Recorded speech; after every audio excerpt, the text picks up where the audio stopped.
to my house on voting for the judges, whatever, and I'd have to say, oh, look at that. There's a picture of a judge with Hubert Humphrey. I guess I know what side of the aisle he belongs on.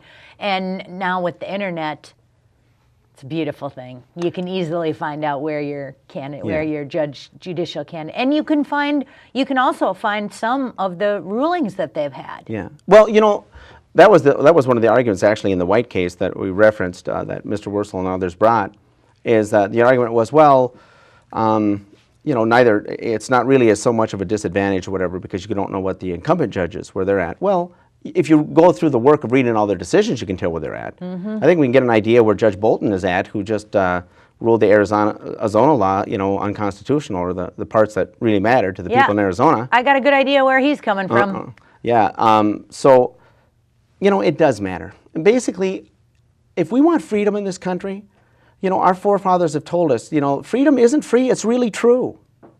Thomas Jefferson said a lot of good things. One of them was that the tree of liberty must be watered by the blood of patriots and tyrants from time to time. Well, I don't want to water it with my blood if I don't have to, although I've served in the military and I really appreciate the people over there and the friends that I have over there. As you mentioned, you have friends over there that are willing to make that sacrifice. But if they're going to make that sacrifice over there, let's do something here. Let's take a stand and say, you know what? The Constitution matters. A judge's job is to listen to the facts, apply the truth, or not listen to the facts, find the truth, and apply the law, not rewrite it. And, you know, I would like to read, I haven't had a chance, of course, to read Judge Bolton's decision, but, okay, if you're holding something to be unconstitutional, where in the Constitution are you finding it? Right. You know, just like I asked, where in the Constitution does the federal government have the authority to bail out private banks? Or to have a health care bill like that, or to give us, you know, an automobile dealership where you're literally taking it over. Where is that?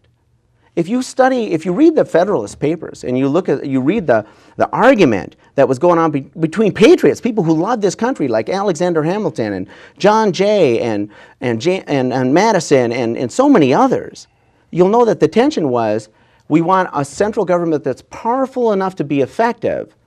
And the other response, who were called the anti-federalists, yes, we do, but we don't want it so powerful that they can take our freedom. And so where you really had the compromise was the Bill of Rights. And the 10th Amendment, the last one listed in the Bill of Rights, says those powers not specifically delegated to the Congress or the executive are reserved to the people and the states respectively. That's what it is. And you know, some people call it the Forgotten Amendment. Well, it needs to be applied. Do you think the most important question to be asking about this upcoming judicial election is what the judicial candidate's opinion is on election of judges? On voting? I think it's that, and it's one other thing too. I would say, first of all, the right to vote. Why? Because it is the fundamental right that holds everything else together. If we lose the right to vote, what difference does it make in all of the other things? Because we can't change the rulers anyway, short of a revolution, which we had to do a number of years ago, and I don't really want to have to go through that again. No. We have another route, and it's called, let's fight for our right to vote. And the second thing is, we need judges of the judicial temperament, frankly, that aren't partisan. Or as I think Tim said, partisan to the law, but not partisan to the facts, meaning the law I'm going to follow. It is my job as a judge to follow the law. You know, if there's something wrong with the law, that's what the legislature's for. They meet every year. And frankly, a judge, if they say, well, I disagree, this is the correct application of this law, but I'm not sure that I agree with the consequences or the result, they can write in their opinion, which is called dicta, and say, you know, this legislature might want to look at this.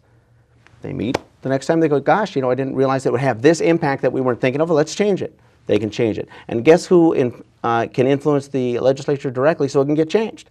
The people. That's what a judge's job is. Remember who you work for, and that you're supposed to stay within those constitutional boundaries of applying the law. Our Constitution says all legislative powers are invested in a Congress or in the legislature on the state level. How much does that leave for the judicial branch? Zero. Right. So we're getting down to our last 3 or 4 minutes here. I want you to tell the viewers why they should vote for you. You know, I would say I love my country. I love our state. I love my children. And it would be so much easier not to do this. You know, as an attorney, I'm the sole support of my family. It is not very easy for me to even be here. I'm literally drive 6 hours to be here so I can do this and drive 6 hours back because I have to work. But if all I do is complain, I should just keep my mouth shut. I think it's time for action. I think it's time to stand up. You know, just like in the military, it's time to stand up. It's time to, you know, when you look at the pledge, I think I have it in here somewhere, the oath of office. When you're in the service and when you take an office, there's a pledge. I do solemnly swear that I will support and defend the Constitution against all enemies, foreign and domestic. Well, that's what I'll do, because this is our freedom. This is brilliance. And I think frequently people are worried about the foreign enemies. We got a lot of domestic enemies that we need to be worried about now too.